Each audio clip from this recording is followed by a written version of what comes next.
आपके ख्याल में ये जो नाहल और करप्ट सियासतदान थे, इनकॉम्पिटेंट पहले और साथ करप्ट भी, जी बिल्कुल। तो इनको वो पसंद किसने किया? ये जब भी देखें, जब भी ऐसा एक गैर आईनी अमल आता है मुल्क के अंदर, तो यही लोग उनको मिलते हैं बार बार, किनको? जो गैर आईनी अमल करते हैं। जब फौज आती है इस्टेब्लिशमेंट के साथ, वही लोग खड़े होते हैं जो जो इक़्तिदार की तलाश में होते हैं। आपका ख्याल है कि इस्टेब्लिशमेंट ने नाहल और करप्ट लोगों को परवान चढ़ाया? आप देख लें ना, अयूब खान के ज़माने से देख लें, ये खान के ज़माने में देख लें, हमने तारीख से कोई सबक नहीं दिया। ज़िया-उल हक साहब के ज़माने में, उसके बाद मुशर्रफ साहब आ गए, उसमें ये सब कुछ हुआ। अभी आपके सामने 2018 के इलेक्शन के बाद क्या हुआ? कोई भी एक कॉम्पिटेंट आदमी सामने लाया गया या उसको पनपने का मौका दिया गया?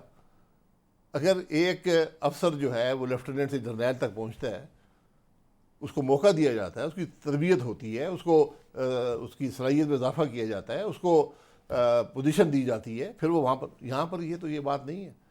यहाँ तो हम एक आदमी को 70 करोड़ लेकर उसको सेनेटर बनाते हैं, और सेनेट का इलेक्शन भी चोरी हो जाता है, चेयरमैन सेनेट भी बन जाता है, और फिर कहते हैं मुल्क बड़ा, मुल्क जी ये सियासतदान ठीक नहीं है, बड़े चोर हैं।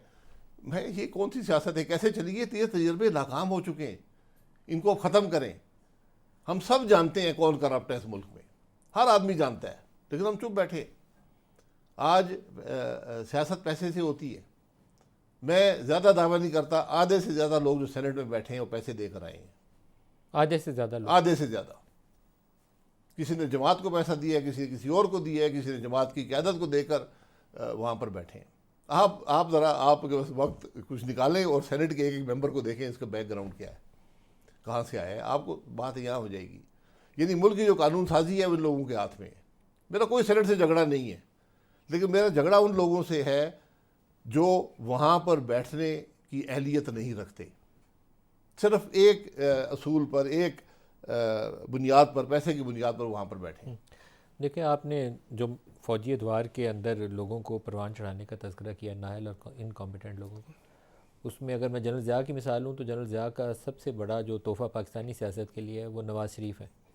और अगर पिछले 10 साल की सियासत देखें तो उसमें सबसे ज़्यादा बड़ा लाडला इमरान खान था। तो ये दोनों सूरतें आपके लिए काबिल कबूल नहीं हैं? नहीं, मुझे पता था आप यहाँ पर जाएंगे।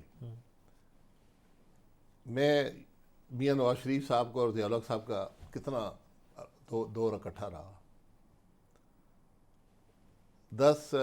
29 मई 1988 को असेंबली डिज़ोल्व हुई, 17 अगस्त 1988 को ज़िया-उल हक साहब की डेथ हो गई। 81 से, लेकिन जनरल जिलानी नहीं ने नहीं, जैसे उनको इंडक्ट किया था वो ये बात नहीं है। 85 में फिर वो चीफ मिनिस्टर बनते हैं। बहुत से लोग आए हैं, बहुत से लोग हर सूबे के अंदर उस दौर में लोग आए हैं। जब इस पार्टी हटी है, लोग आए हैं सियासत के अंदर, लेकिन फिर अपना अपना मुकाम बनाया है, उन्होंने सलाहियत हासिल की है।